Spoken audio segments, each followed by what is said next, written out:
So to continue off where I ended, so how you open an HDF5 file, you use an MPI communicator, and that returns a file ID, and then all that future access is through that file ID.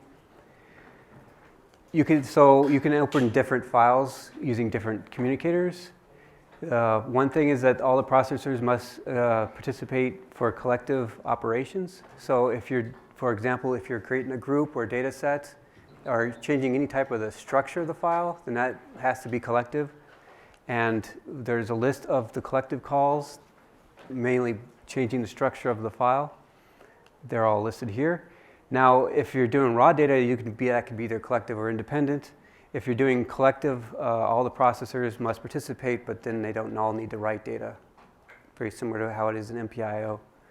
Another option you can do is create the structure itself, all the groups and data sets and links with one process, and then close that file and then open it again for all the ranks to write the raw data. And if you do that, we've plotted the time versus the number of processors. So the red is just having one process create all the data sets, and then you can see there's some overhead in having all the processors or all the ranks create all those groups and data sets. So that's one option. One caveat that we found, though, when you do that, is that the way that these data sets are created in serial and in parallel are different. So example, if you create it in the serial, for example, you create a data set, and then you close that data set and reopen it in parallel. Well, normally, if it's a serial, then that data set will be allocated as you write to it. But when you do that creation in parallel, then it creates those automatically. So when a parallel application opens up that serial file created, then it sees that data set was not allocated. It will allocate it, and then there's a fill value that data set. If there's nothing being written to it, it'll fill a value. And what that was happening in this case on Blue Waters is that it was creating all these data sets in serial, opening them up, then allocating all that space. And since there wasn't anything written, it was writing essentially zeros to the file, and that was killing performance. You can set a property list to say never fill any of those values, even though I haven't written anything. And doing that is the solid lines here, and you can see the improvement of setting that fill time never. So this is a very good thing probably to have in all applications, unless you know you're not going to write part of the data set. Another thing with collective independent operations, you have to keep the order correct. So if you have rank 1 here, it calls A and B, and process 2 calls A and B at the same time. You can't do for one rank call A and then the other one calls B first. So this won't work. And as Rob mentions, the collective I/O will attempt to combine those smaller independent ops into fewer ops. And the thing is, sometimes it's not known ahead of time whether you're going to get better performance with collective or independent. So some general HDF5 programming model for raw data. As I mentioned, you can split the data among processors, so each color corresponds to a certain rank. And each one then now can write to its part of the file, depending on how it's laid out in the memory and in the file itself. And you can do as complicated or as simple as you want. Underneath, what the library does, and this it hides it from you, and its advantage of using HDF5 is, of course, if you create a data set, for example, with this green, and you have this data set, this hyperslab defined, and this hyperslab defined, well, HDF5 will try to combine those using a derived data type in MPI, so it combines those two reads into one read. So that's one advantage of using hyperslabs, is HDF5 will combine those for you into optimizing those writing or reading. So let's just look at an example for just writing a data set by row. So this is the memory. So if you have 4 processes and each has a part of the array in memory, and you want to write to a single data set in the file, let's look how you can do that. So in memory, let's take, for example, rank 1. You have a certain count, so this is the size. And here it's just divided by the number of MPI ranks you have. And then this is the full dimension. In the file, then, you would give it the offset to where you want that data to go. So it's certain offset in the vertical and in the horizontal. And in this case, it's 2 and 0. So if you look at the code now, there's two aspects you have the mem space, that's the earlier one that you just has that green triangle. So it's, in this case, it'd be just at 2, rank 2, and you give it the count and the XY of that array. And then you give this hypersub selection description for the file. And here you have where the file space goes. You have now these offset. These were the 4 parameters that we showed earlier in the talk with the count, the blocks. In this case, if you're not using them all, for example, we're not using these 2 parameters to describe the hyperslab, you can just set them to null, and you just have to give it the offset and the count in this case. So another thing you can do is, as we mentioned, you can do collective or independent for that write. In order to do collective, the default is independent in HDF5. In order to do collective writes, you have to set up a plist and pass that to your H5D write API. And that means that will now write that in collective. You can do the same thing and do that for the read. So in the end, if you use H5dump, that tool, to dump the HDF5 file, you'll see this. So you'll have the data set that you wrote, the data type, in this case it was an integer, the full size, which is the full size that you had in the file itself, the data space. And then you can see that each process essentially wrote its part of the row. So that's how you essentially write a parallel system.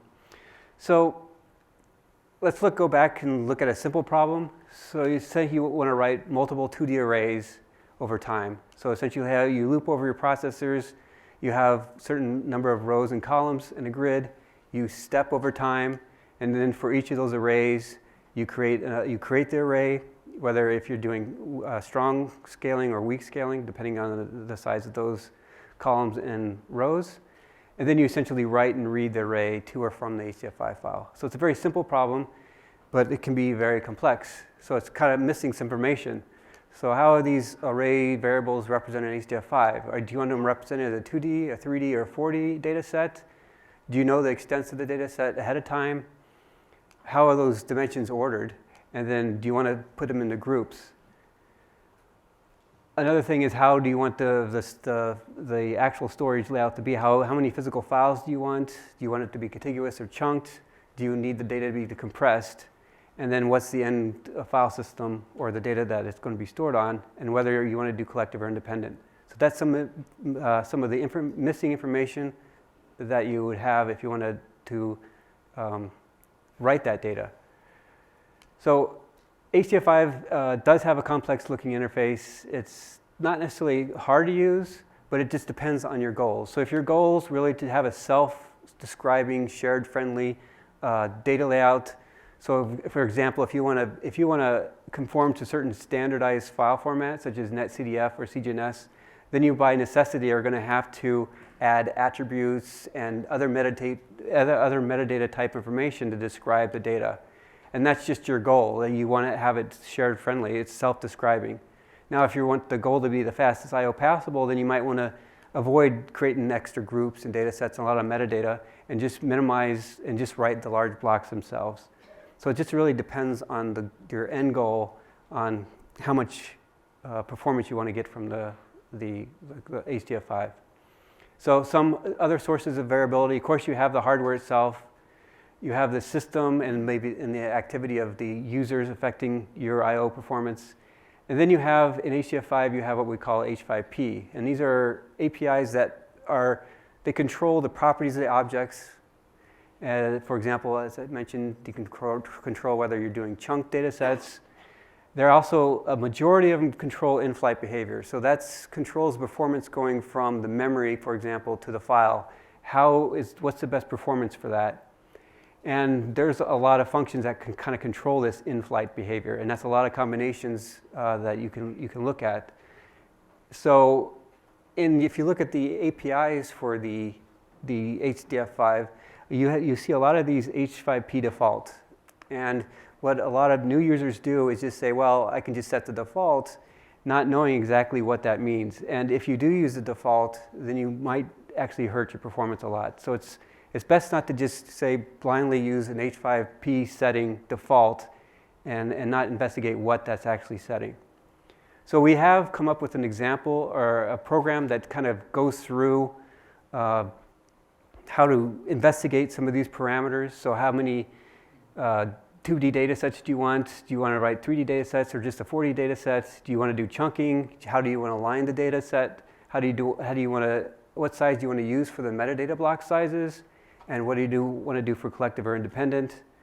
I mean, ideally, all these wouldn't really matter, but in the real world, they matter a lot. So this is a program that we created. You can download it from GitHub that will explore this parameter space. So if we look now at the parameter space we're investigating, you have essentially the data set rank. You can choose 2 or 3 or 4. You have the storage layout, or the slowest dimension, and I'll discuss what that means in the next couple slides. You have the storage layout, whether it's contiguous or chunked. You have whether the fill values were initialized or not. As I mentioned earlier, that can impact your performance. How the objects are aligned in the file, you can investigate that. You can investigate the best size for the metadata. You can also investigate, as I mentioned, whether to use the lower library, what version of the library performs best on that system. And then finally, you can investigate what MPI operations you have, either collective or independent. So each one of these arrays along this circle gives you a different parameter space. Just to go back to what that means when you do the size of the problem, well, you can do, when you do step-based I/O pattern, you can write your time steps. You have your for this example, 5 variables. You can then combine those 5 variables into a 3D array, right, and just have 2 steps there. Or you can do even better and just combine all the steps into a 4D array. So that's one option, a way of organizing your data. The second is writing each variable separately, then writing the time step. Then you can again do the same procedure. You can combine those time steps into a 3D array, or you can again combine all the variables into a 4D array. So this program kind of investigates these 2 types of situations. So what we did was we ran this on Summit, and we scaled from 42 ranks up to over 2,000. And what we did was we noted what the best scalability gave us and the least scalability, and we arranged those parameters based in that order. So you can see if you were to use the best case scenario, was a 4 rank array, was chunked data set, they had the fill values turned off, default alignment, and independent I/O. This gave us the best. Now, if you look at the worst case scenario, if you chose to organize your data in these parameters, you'd get this performance, which was pretty bad. And really, the only difference between this case and this case, I believe, is that this is a rank 3 array, and you had your fill values true. So it's little tweaking parameters like this can really affect your performance. So just something to keep in mind. Now there are, and I'll discuss ways to mitigate that. And this is a vol that has been developed by the data lib team for ECP, where they try to mitigate this effect of data layout in the file. So for example, what they have, if you have 2 variables, 1 and 2, and it's spread across 3 processors, normally in HDF5, what normal users do is they would split this up, and then in the file itself, processor 0 would write its data in the file, and then processor 1 will write its right after that, and then so on for their processor 2. This will be the variable 1. And then, so what processor 0 sees in the file, it will write its data. It has to then skip and then write its data again, and then all the way down for all those files. And this usually gives you not so good performance. Now what the log-based vol does is they just write it in contiguous motion. So P0 will write its data internally as in just blocks, and this will write in blocks, and so on. So this is a way to kind of mitigate this typically badly performing I/O pattern. Now if you relook at this, so this time we just set it at 512 ranks, and the yellow curve here is the native HDF5, and you can see with the log-based fall, is it pretty much eliminated a lot of the peaks that you see, and so they get much better performance. Now it does have some trade-offs with reading that back. It may not be as performant as HDF5, but you can kind of see the effects of your I/O pattern that you choose when you're doing an HDF5 file. So this is all stuff you have to think about when you do HDF5. Another thing, a feature that we've introduced that might help you, they might think of using, is using async I/O. So this allows you to do I/O while you're doing computation. So for example, if you compute, you do the I/O and you go on and compute. For this to work though, you have to introduce these new APIs. They have the _async, so it's HDF write _async. That will be the async version of it. And what this allows you to do is it has tokens that is returned back to you, and you can keep track of those tasks that are still remaining.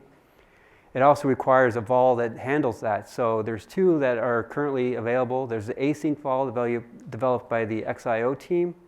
And if you're using Deos, then that also supports it underneath as well.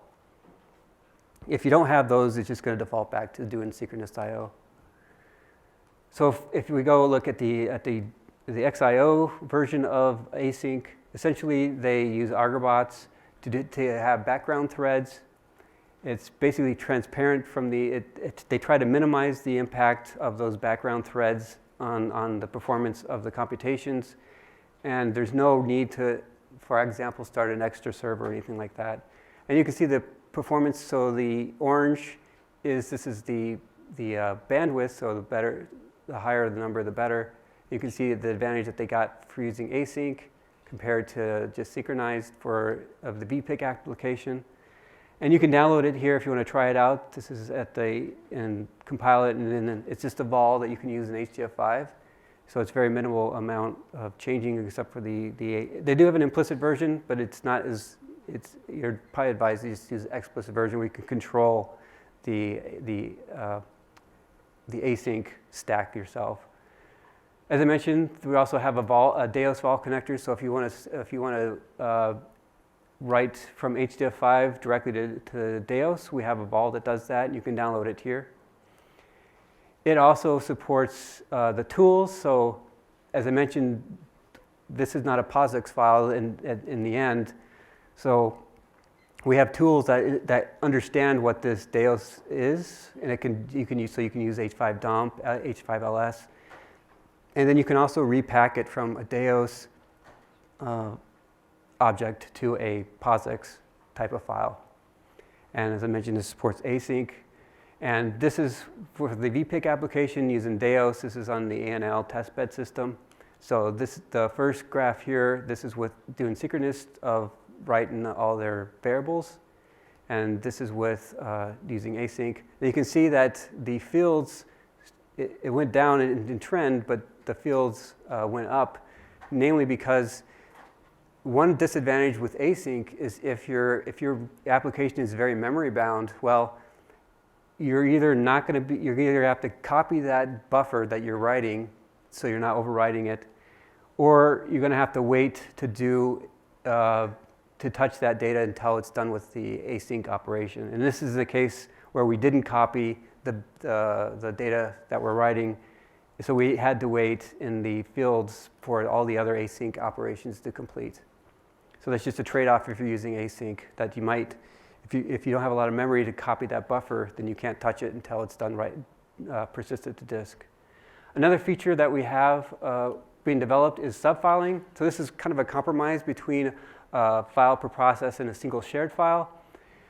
It's used a VFD, so you set the FAPL. This is all you have to do to turn on subfiling, is just set the FAPL on the file. What this does is essentially stripes your data in a kind of RAID implementation across into different files. You can set, for example, the stripe depth, so how many files per node you have and how the depth of each of those subfiles. The resulting then number of subfiles, you just have a number of subfiles that aren't necessarily HDF5 files by themselves, but if you fuse them together, then we have a tool that you can fuse all the subfiles together into a single HDF5 file. Then it'll just appear as an HDF5 file.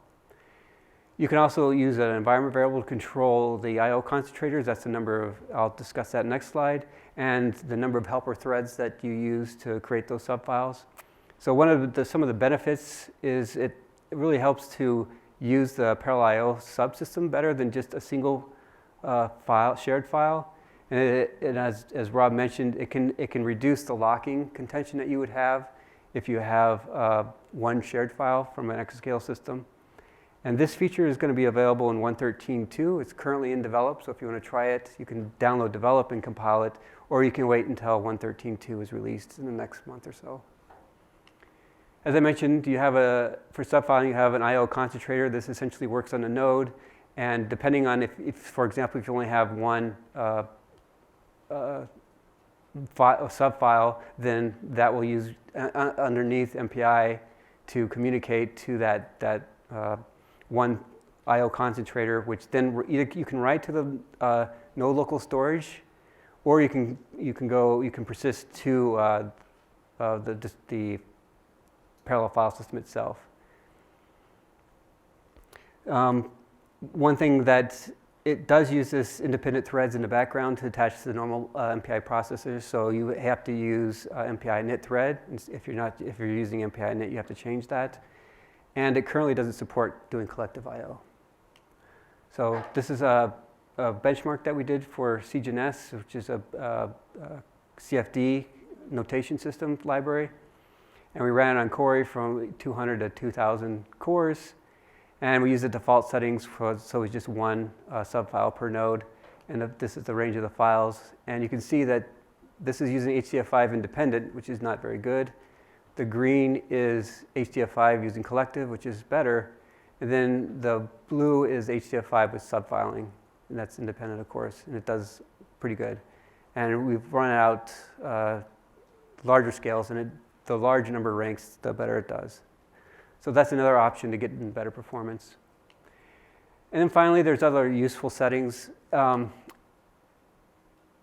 These are mostly tuned to avoid the small metadata operations that we talked about. With HDF5, we have a lot of issues with metadata. These metadata causes small operations to go to disk sometimes. And what this setting these properties will have only rank 0 go to the disk to read all this metadata and then broadcast it to the other processes. And this is probably it should always be used in your parallel program for the most part. It doesn't cost a lot to put it in to see how it handles it. It should help your performance a lot, especially at exascale. So I think I'll wrap it up here. We have a HDF5 forum that you can post your questions to or suggestions. You also have a help desk, so it's help@hdf.group.org. We also have a weekly HDF clinic, which we call the Doctor, and you can register it for here to ask any of your HDF5 questions. And I think, so with that, I think I'll have any questions or comments.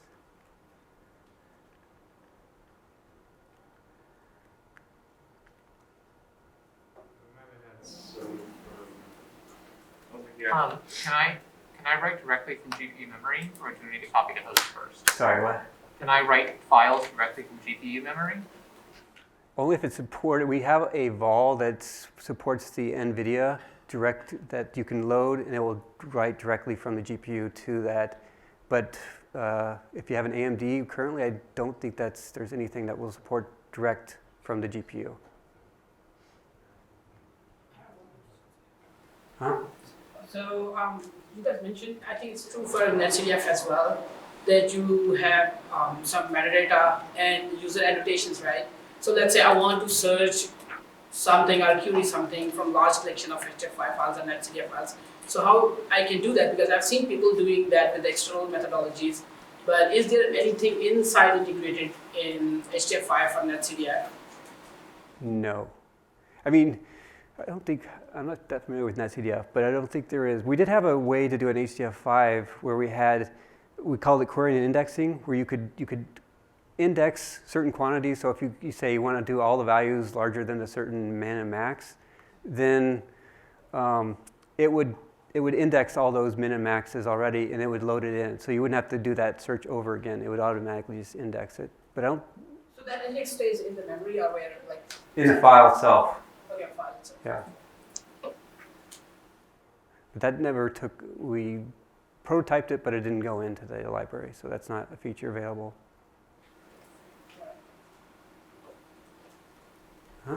For the subfiling optimization that you're showing it for CGNS, does that require like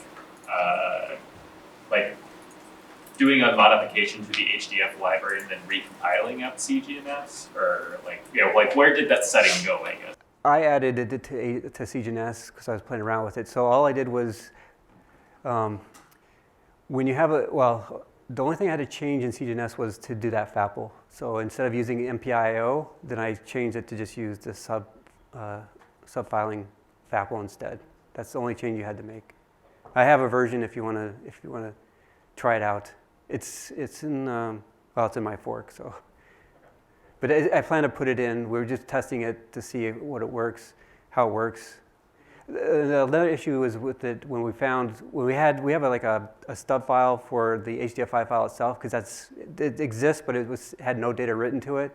So the problem with like NetCDF and CGNS is they do a lot of POSIX reads to find out what type of file it is. So and then that doesn't work. For example, with Deos, there's no POSIX. You can't read the file. There's no file to read. So I had to eliminate. So for subfiling, we added the super block. So it looks like an HDF5 file, but it's not. It won't trip up the CGNS or NetCDF when it tries to determine what type of file it is. But that's the only thing we had to change. And does that also apply for like say for example, if I want to visualize it in peer review or something, or other readers or whatnot, would it still be able to just do that natively? No. You'd either have to put it back into an HDF5 file or have peer review. I mean, they don't have, unless they load the subfiling as well, and so they can read the subfiles, directly. Then it won't be able to read it.